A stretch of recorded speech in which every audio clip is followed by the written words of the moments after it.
তাহলে বোঝা গেল যদি আসমানে বিল্ডিং থেকে থাকে, যদি আসমানে দুর্গ থেকে থাকে, এই কথাটা কতটুকু যুক্তিসঙ্গত? জি, আমরা এবার কোরআন থেকে দেখার চেষ্টা করি।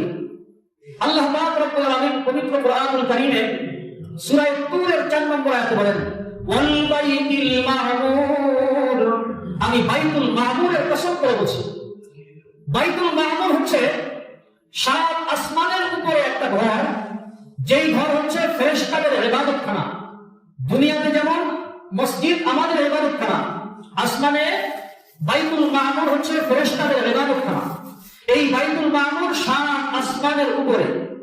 সহিহ হাদিস দ্বারা প্রমাণিত বাইতুল মা'মুরটা বর্তমান পৃথিবীতে এই কাবা ঘর আছে আমাদের মুসলমানদের কিবলা কাবা, এই ঘরটা ঠিক এই ঘরের সোজা উপরে 7 আসমানের উপরে সোজাসুজি এই কাবা শরীফের বরাবর এই বাইতুল মা'মুরটা আল্লাহ পাক এখানে বানিয়ে রাখছেন। উদাহরণ দিতে গিয়ে এমনটা বলেছেন, যদি বাইতুল মা'মুর থেকে একটা ঢিল নিক্ষেপ করা হয়, এটা যদি সুন্দরভাবে নিচের দিকে নামতে পারে, সোজা এইটা কাবার ছাদে এসে পড়ে। যদি কাবার ছাদ থেকে একজন পারদর্শী তীর নিক্ষেপকারী ব্যক্তি তীর নিক্ষেপ করে, আর এই তীরটা যদি আল্লাহ পাক সোজাসুজি উপরের দিকে উঠায় দেন, তো বাইতুল মা'মুরের নিম্ন দেশে সেটা আঘাত করে। তাহলে কতটুকু বরাবর? তাহলে আয়াত থেকে পাইলাম উপরে বিল্ডিং আছে। কি বলেন উপরে? এটা কত বড় বিল্ডিং? একটু এবার মানুষের দরকার আছে তো, কি বলেন? আমাদের এই বিল্ডিং এ কয়জন লোক নামাজ পড়ি আমরা? 1000, জুমার দিনে 1000, 850, 950, সর্বোচ্চ 1000। কিন্তু বাইতুল মা'মুর কত বড় মসজিদ? হাদিসে এসেছে হযরত রাসূল করিম সাল্লাল্লাহু আলাইহি ওয়াসাল্লাম বলেন, বাইতুল মা'মুরে দৈনিক সকালে 70,000 ফেরেশতা ইবাদত করে। কত? 70,000 ফেরেশতা ইবাদত করে। এখন এই 70,000 ফেরেশতা একবারে ইবাদত যে করে, এই ঘরটা আবার কত বড় হবে? কি বলেন কত বড়? আর ফেরেশতা কি আমাদের মতো 3.5 হাত? ফেরেশতা আমাদের মতো 3.5 হাত।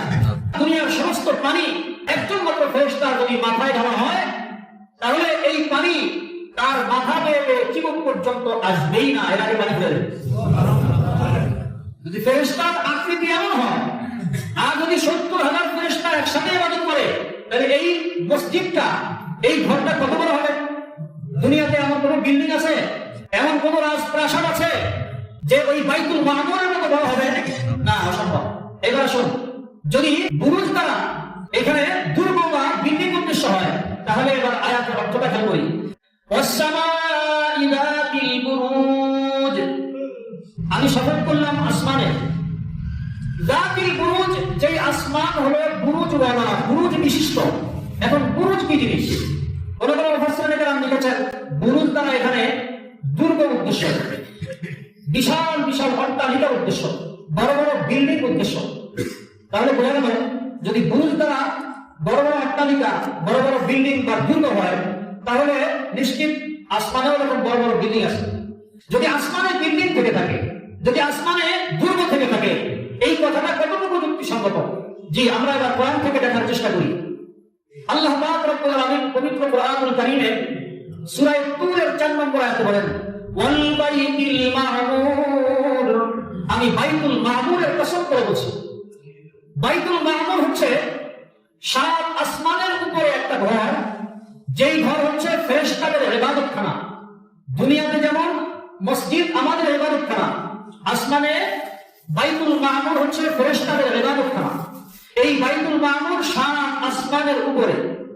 সহিহ হাদিস দ্বারা প্রমাণিত বাইতুল মা'মুরটা বর্তমান পৃথিবীতে এই কাবা ঘর আছে আমাদের মুসলমানদের কিবলা কাবা, এই ঘরটা ঠিক এই ঘরের সোজা উপরে 7 আসমানের উপরে সোজাসুজি এই কাবা শরীফের বরাবর এই বাইতুল মা'মুরটা আল্লাহ পাক এখানে বানিয়ে রাখছেন।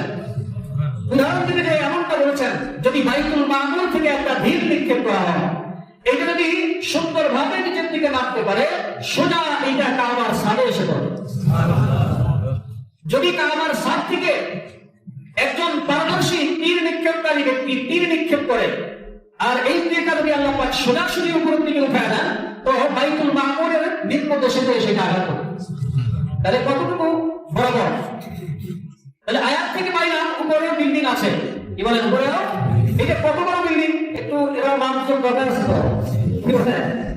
আমাদের এই বিল্ডিং এ কয়জন লোক নামাজ পড়ি আমরা? 1000, জুমার দিনে 1000, 850 900 সর্বোচ্চ 1000, কিন্তু বাইতুল মামুর কত বড় মসজিদ? হাদিসে এসেছে হযরত রাসূল করিম সাল্লাল্লাহু আলাইহি ওয়াসাল্লাম বলেন, বাইতুল মামুরে দৈনিক সকালে 70,000 ফেরেশতা ইবাদত করে। কত? 70,000 ফেরেশতা ইবাদত করে। এখন এই 70,000 ফেরেশতা একবারে ইবাদত যে করে, এই ঘরটা আবার কত বড় হবে? কত বড়? আর ফেরেশতা কি আমাদের মতো 3.5 হাত? সারা দুনিয়ার সমস্ত পানি একজন মাত্র ফেরেশতা যদি মাথায় ঢালা হয়, তাহলে এই পানি তার মাথা বেয়ে চিবুক পর্যন্ত আসবেই না। যদি ফেরেশতার আকৃতি এমন হয়, আর যদি 70,000 ফেরেশতা একসাথে ইবাদত করে, তাহলে এই মসজিদটা, এই ঘরটা কত বড় হবে? দুনিয়াতে এমন কোন বিল্ডিং আছে, এমন কোন রাজপ্রাসাদ আছে যে ওই বাইতুল মামুরের মতো বড় হবে? না, অসম্ভব। এবার আসুন, যদি বুরুজ দ্বারা এখানে দুর্গ বা বিল্ডিং উদ্দেশ্য হয়, তাহলে এবার আয়াতের অর্থটা খেয়াল করি। ওয়াসসামাই যাতিল বুরুজ, বুরুজ বিশিষ্ট আকাশের কসম করে বলছি। তার মানে যে আকাশে বাইতুল মামুর আছে, সেই বাইতুল মামুর ওয়ালা আকাশের কসম করে বলছি। আচ্ছা, আরেকটা হচ্ছে আকাশে বিল্ডিং বলতে একটা পাইলাম বাইতুল মামুর।